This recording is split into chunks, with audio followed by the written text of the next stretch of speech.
ഫുൽവ എന്നുള്ളൊരു ബാൻഡ് ഉണ്ട്. അല്ലെങ്കിൽ ഞാൻ ഏറ്റവും കൂടുതൽ കണ്ടത് എനിക്ക് തോന്നുന്നു മറ്റേ ഷെഫ് പിള്ളൻ്റെറ്റാണ്. അത് ഭയങ്കരമായിട്ട് ഹിറ്റ് ഈ ആയിട്ടുണ്ടാവും. എംപവർ ക്യാമ്പയിൻ എന്ന് പറഞ്ഞൊരു ഒരു സ്പെഷ്യൽ കോൺസെപ്റ്റാണ്. അതായത് നമ്മളിതുവരെ ആരും ചെയ്യാത്തൊരു സംഭവം ട്രൈ ചെയ്തതാണ്. ഒരു കമ്മ്യൂണിറ്റി എംപവർമെൻറ്റ് പ്രോഗ്രാം. ഫുൾവ സ്റ്റാർട്ട് ചെയ്ത് അറൗണ്ട് ഒരു 5th month കഴിഞ്ഞ സമയത്ത് നമ്മൾ ജസ്റ്റ് സെയിലൊക്കെ ഇങ്ങനെ ഇതാക്കിയ സമയത്താണ് നോമ്പ് വരുന്നത്. സെപ്റ്റംബറിലാണ് ഫുൾവ സ്റ്റാർട്ട് ചെയ്യുന്നത്. ഏകദേശം എനിക്ക് തോന്നുന്നു ഒരു ഏപ്രിൽ ആ സമയത്താണ് നോമ്പ് വരുന്നത്. അപ്പം നമുക്ക് നോമ്പിൻ്റെ സമയത്ത് ആളുകൾ അലുവ വാങ്ങാന്നുള്ളൊരു ഡൗട്ടായി. കാരണം ബേക്കറീസ് അടിക്കും, അങ്ങനത്തെ ആയിട്ട് മൊത്തത്തിൽ മാർക്കറ്റ് ഡൗൺ ആവുമല്ലോ.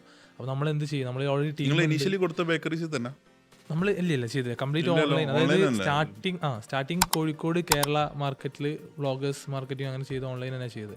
അത് ഭയങ്കര മൂവാട്ടോ. ശരിക്കും ഈ ബൂം വരാനുള്ള കാരണം അതുകൊണ്ടാണ്. ശരിക്കും ഫുൽവ എന്നുള്ളത് everyone know right in the moment. ഒരു വീട്ടിൽ 5 ആളുണ്ടെങ്കിൽ 4 ആൾക്ക് എന്തായാലും അറിയും ഫുൽവ എന്നുള്ളൊരു ബാൻഡ് ഉണ്ട്. അല്ലെങ്കിൽ ഞാൻ ഏറ്റവും കൂടുതൽ കണ്ടത് എനിക്ക് തോന്നുന്നു മറ്റേ ഷെഫ് പിള്ളൻ്റെറ്റാണ്.